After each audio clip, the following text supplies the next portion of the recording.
This is Jeff Gilbert. Welcome to my live call tonight, and it comes with a question. Is this the time to be talking to others about your business, to be prospecting others? How dare you? That's such a time.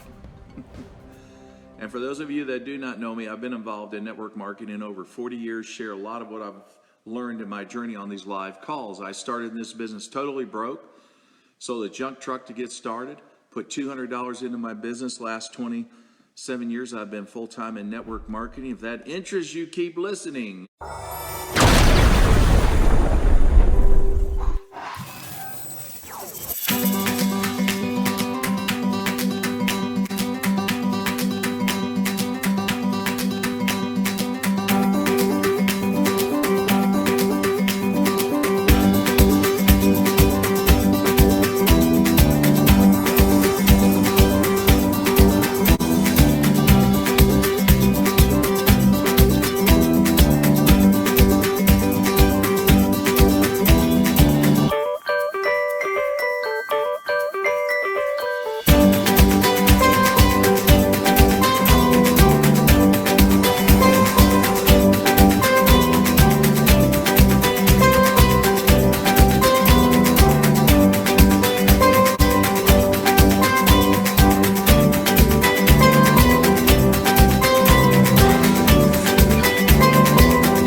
I haven't played tennis that much in years, and now I'm going to the tennis court every day with my kids. And Champion! Oh boy, thank you. That's May from Wuhan, China, by the way, where the coronavirus originated. Even Montana, cool. And Chris, no, we haven't died yet. She's fine. She's been here for 2 months because she can't go back to China. Anyway, she's sort of stuck. You know, China's actually safe. It's just America's not safe, so that's why she can't get out. And John in Baltimore, good to see you. And but anyway, yeah. So I don't move on a tennis court like I used to. I'm 64, so I mean, I'm just like. What really aggravates me, I'm way back on the court waiting for a strong one, and then they're right on, they're right behind the net, and they go boop, boop. And I got to stretch, and I said, no, I don't want to point that bad. If that's how you got to play, I don't want to point that bad. And Zero in Salt Lake City, good to see you. And hey, Josh in Knoxville, good to see you. And Mark in Alabama, good to see you. And then Anna in Florida, good to see you. Alfonso, what's up? And but it's good exercise, that is for sure. I had to lay down when I come back. I'll have to be honest with you. I had to recoup and regroup. So tonight it's an open Friday, format, so you can ask questions, and George will be happy to do. Hey, Omar and John. Happy to do a screenshot and send it to me, and then I'll do my best to give you my take on what I think the answer would be. And let me see. I thought I was there. Now let me find it. Okay, there we go. And I want to get right into it. Okay. So Daniel Hernandez says. Let me see. Our teams are now shifting into working fully from home. And should we be worried once the pandemic passes that they might want to attend team or company events and venues as they are seeing now that they are getting better results working only from home? Well, here's the thing. If they're getting better results working from home, I would imagine they're not going to stop that. And I'm not opposed to one or the other. Again, in your network marketing business, look at it like a toolbox. And the tools have changed, right? If you've ever built anything, or you've seen construction people maybe build you a house or build you anything, there was a time we just had hammers and things like that. Now we got power tools, right? You don't have to use the hand saw. You can use a power saw. You got a power nailer too. Choot, choot, choot, choot. You know what I mean? And so once people experience certain technologies and they see what those technologies yield in terms of results, why would you go back? Doesn't make any sense to go back, right? But having said that, I guarantee you, though, even though they have those power tools, they still have those traditional tools. They're not going to let go of a hammer. They're still going to keep a hammer around, right? Matter of fact, I have one in my garage. So the thing is, and if they want to go and do meetings or plug into meetings, there's nothing wrong with that. I mean, there's some, some people have a need to get together. And now some of you might say, hey, I'm definitely not into that because I do everything from home. That's the way I've been doing it. Then that's cool. So don't change your mojo. If your mojo is working, keep working your mojo. Okay, that's the thing. But again, what I have seen over years and years of observation, when people become dependent on a meeting, they're dependent on a presenter. That's the problem. And if the presenter gets coronavirus and doesn't show up, what are you going to do? Okay? And that's the thing. And keep in mind, these bugs, I mean, I can remember when we had swine flu. When was that? 10 years ago? 8 years ago? I forget. H1N1. Then it was the Ebola. It's always something, right? There's always something. But I'm saying when something gets your presenter, what are you going to do? Who's going to do the meeting and all that? So that's the reason why I say have a toolbox, and then that way you're not people dependent, you're system dependent. You have those tools like a video that you can use, you could send it out to any prospect and then follow up immediately with that prospect. I know with some, and I know, Daniel, you're a great Spanish leader, so a lot of the Spanish people, I mean, they're slowly coming over to social media. They are moving that direction. They just didn't move quite like other people did. So give it time, but, it's okay to do more than one thing. So Daisy Garcia, what a sweetheart, because I've known Daisy for years. She says, what do you recommend to register a person from my website or call the company directly for registration? Thank you so much. No, here's the thing. No, you don't want to call the company, okay? Again, now we're going back to the old ways of doing things, right? How many of you ever remember calling your company to enroll somebody? Maybe some of you still do that. And so, Daisy, your company, like many network marketing companies, they have, when a distributor joins, they automatically get a page. That page it interconnects to the website. So basically, you got a website, right? So it should be www.yourcompaniesname/your ID number. That's usually how it works. And then you just send the link out to someone. The important thing is we need to show people how easy it is to sign up customers and distributors or partners or affiliates, whatever you want to call them, okay? How easy it is to do that. That they need to learn how to send a link. And again, if you show the prospect that you have a very simple system, they're going to like that because nobody likes complexity. And so, yeah. So now here's Nazrul from Jakarta, Indonesia. He asked a question, Nazrul Salim. He said, what say you?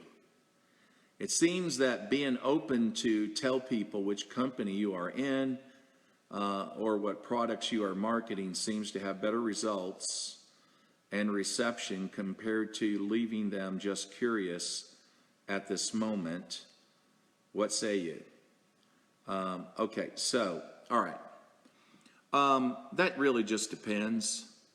It really depends. If you have, and since I looked at your page and I know the company you're with now, so you guys have an immune system product, right? So what is the media telling people? They're telling people that your immune systems suck and you're going to die, right? That's what they're saying. So obviously it's so easy to talk about your product, right? And so in that case, the thing about it is, if you start doing that on your page, the question is, who is in your page? What people are in your network? Now, if the majority of them are your distributors, then you're sort of preaching to the choir. You're trying to convert a Muslim to being a Muslim. You get what I mean? Since I know you're a Muslim, that's why I said that. Anyway, so now on the other hand, if you want to use your page to start having your people gather prospects and basically you're doing a presentation, yeah, go for it, man. Go for it. I mean, just keep in mind, here's the thing. If you have a page that is mostly made up with people not in your business, and if you're constantly talking about your product, they might see it as a commercial and get turned off and say, oh man, I don't want to hear this, okay? That's why we tell people, make a list, work your list. Don't put everybody on notice that you're in one of those companies. And then they're not answering, the phone. But again, it just depends on what is your strategy. And if you're like I've got a leader, for example, she does 3 meetings a day. She does a morning, she does an early afternoon, and an evening. She does it every day. So if that's the strategy, and you have, a lot of your distributors in your network, in your Facebook profile, and you want to do that, not a bad strategy, especially now for you. I think it's fine. So, and then here we have, Eden from Colorado. I would love to know how you yourself would go about remedying drama in the downline. Say a lower level person is teaching their people to poach from anyone whose questions aren't answered on someone else's timeline in the same company. Can create a huge issue and cause a leader to separate her team, which in turn changes the whole dynamic of her team. So, okay, so when you say that, so then Eden, here's the thing, where are they asking these questions? If that's in a Facebook group, I mean, some of the rules that people, when they join your group, they have to be no poaching, no cross-sponsoring, because the culture of your team is integrity. And how can you have integrity if you steal? So we don't tolerate stealing. Now, I couldn't tell you how many lectures I've given on this very subject to my own leaders over the last 20 years. There's nothing worse than a thief. And I couldn't tell you how many times, even in my own company, when I traveled to different countries, and I remember a time in Taiwan when I was living over on the island of Guam, and I'd fly into Taiwan, and I ran an ad in a Chinese magazine. It was a network marketing magazine, and I told the leaders, whatever you do now, don't cross-sponsor and steal anybody else's leader that's already signed up in the company. We don't do that. And so one day, one of my leaders calls me and says, hey, I've got a group. I've got 3 leaders meeting with us. I said, awesome. We're going to have lunch. I said, okay. Where is it? I'll be there. And I was there. And so we sit down and we start talking, and then he looks over at me with a very serious, not happy look, and he says, I'm going to tell you something you don't want to hear. And I said, okay, what is that? They're already top pins in the company, not the top, but I mean a significant rank. And they're very unhappy with their American upline who never comes and sees them or does anything. They want to go under you. And I just looked at them all. I said, translate this back to them. I'm sorry, I cannot do this. I cannot help you in this area. We have policies and we have to stick with our policies. I'd be happy to help you out if you need some help in something, but I can't help you this way. And then one woman, she held up applications this thick, literally, and these were all $500 orders, each one of them. She said, I will put all these people under you. And I said, no, I can't do that. I'm sorry, I can't help you that way. They said, we can sign up under a relative's name, that we can get around that. I said, you can't get around it because it's a policy. In other words, somebody brought you in. We have to honor that. And then I looked at him and said, so we got nothing more to talk about here. And I said, I really wish you well. And then I left. And then not only did I leave, but I had that man. I said, now get the general manager on the phone. I want to talk to him. He said, why? I want to tell him what happened here. He said, no, don't do that. I said, no, he might hear that we met and then the story will become a different story. I want to make it very clear I was not trying to steal somebody's leaders. And then we got him on the phone and he thanked me for it, for calling him and telling him it. I'm going to tell you something. But I had so many experiences like that, and I'm serious, over the years of people wanting to, leave their sponsor, come into my team and all that. And my answer was always the same.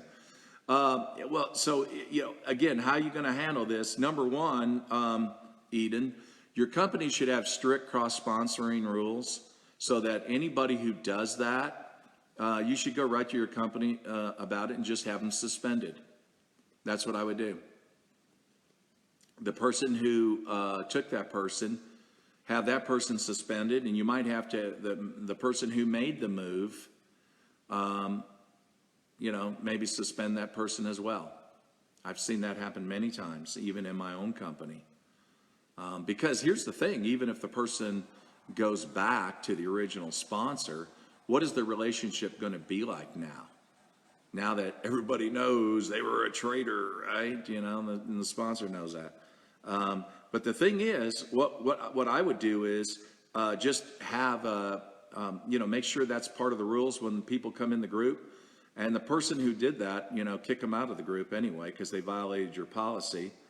And then what I would do is I would just have a frank, maybe a Facebook Live call or a video where you explain, integrity is going to be part of our culture. We have to trust the people that come in our group. Once somebody violates that, it's one strike, you're out. Okay, that's the way it's going to be, and you make that very clear. One strike, you're out. You steal somebody's leader, you're out. So that's how I would handle that. But I would go right to your company about it. So now Debbie Stone in Indiana, she says, what is your message to those telling us not to prospect people at this time, which I chose that as the theme of this video, not to prospect people at this time? Well, I haven't had anybody tell me not to prospect, even though I'm not doing a lot of prospecting. But my answer to that is, I would ask them why. Why should I not prospect people at this time? Why would that be a problem? Now, of course, we're going to get their reaction that maybe we're trying to take advantage of people. Okay, let's go with we're trying to take advantage of people. Let's say that's what they say back. My reply to that is, if people no longer have income, and I'm willing to provide a business to them and also give up my time, which is valuable, to teach them how to have a home-based business, which the President of the United States, Donald Trump, has been saying, along with the media. Everyone is saying this now, that people need to work from home.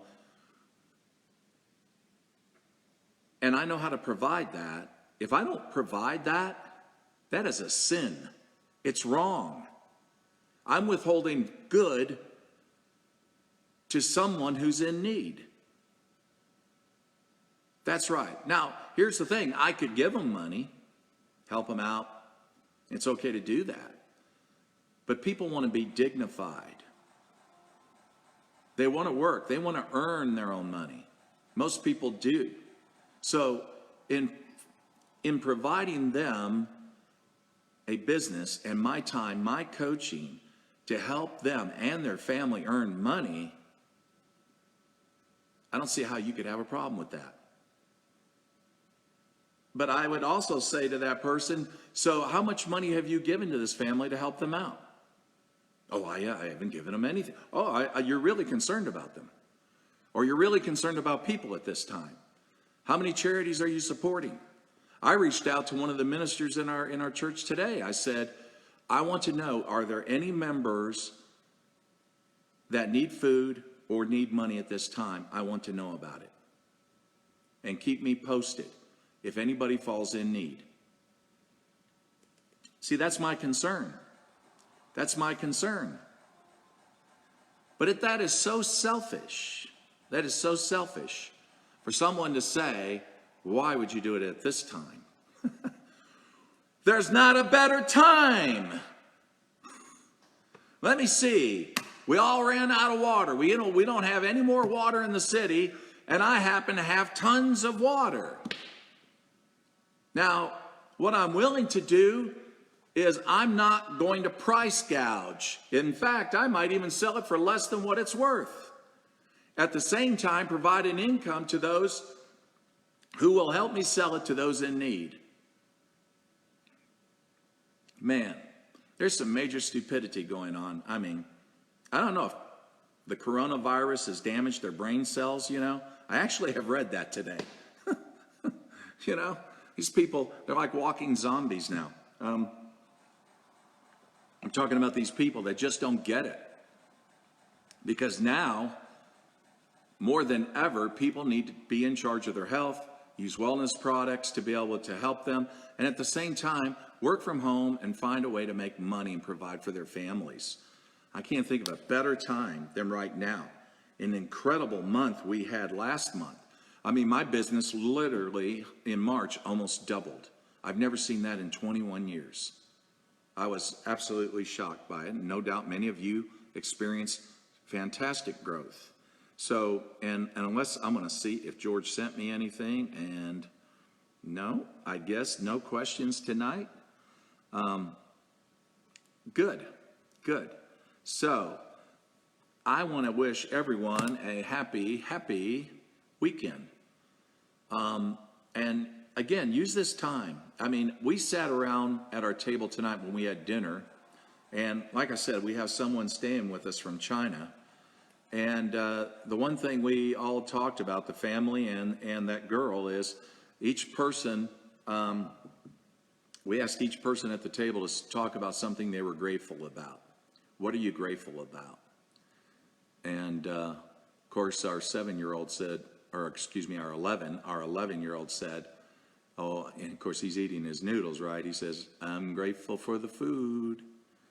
And the Chinese girl said to him, where did you get that food? And I said, did it fall out of the sky? Did there happen to be a bowl on the table too, and it just landed in the bowl? It's a miracle. No, mommy, thank you, mommy, thank you. I said, okay, you're grateful, good.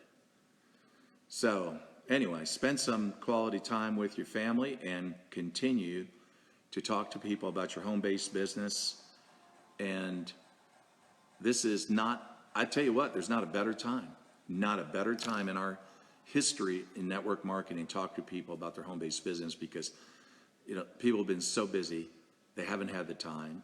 And then of course, Google and others have these articles out there demonizing us because we work from our homes and this is a business, and they put out such false propaganda about our business. And now companies are growing faster, better. Yeah, you know, so enjoy it, value it, and at the same time, by the way, make sure that you don't make claims on your Facebook profile pages about your products, okay? That's most important. Sometimes people get really greedy when their checks go up, when you have this incredible growth. And they think, wow, I just like to have, I want to keep this going, baby. I want to keep this going. Well, sure, you want to keep your business going, but you don't want to do things that could get you suspended, and companies will do that because keep in mind, that when a person makes claims and and the FTC or the FDA see something that they don't like, then they can create a lot of trouble for a company, and that affects everybody. So just do it right. Do it right. If you tell the truth in the way that your company wants you to, okay, and you'll see, if you wonder what the words are, what the verbiage is, go to your company's website and you'll find legal language that you can use. And that way you can talk about it and at the same time protect your company. But when you're on the phone, or if you're doing a Zoom call with somebody and you want to share your experience, maybe some of the other people that you've been, lives that you've impacted and changed, you want to share that on Zoom, go ahead and do it. Just don't post it on a Facebook profile page, okay? Because those are the places they look. Anyway, be smart, be safe, and then I'll put out some value this weekend. I do appreciate you guys getting on, and I'll talk to you later.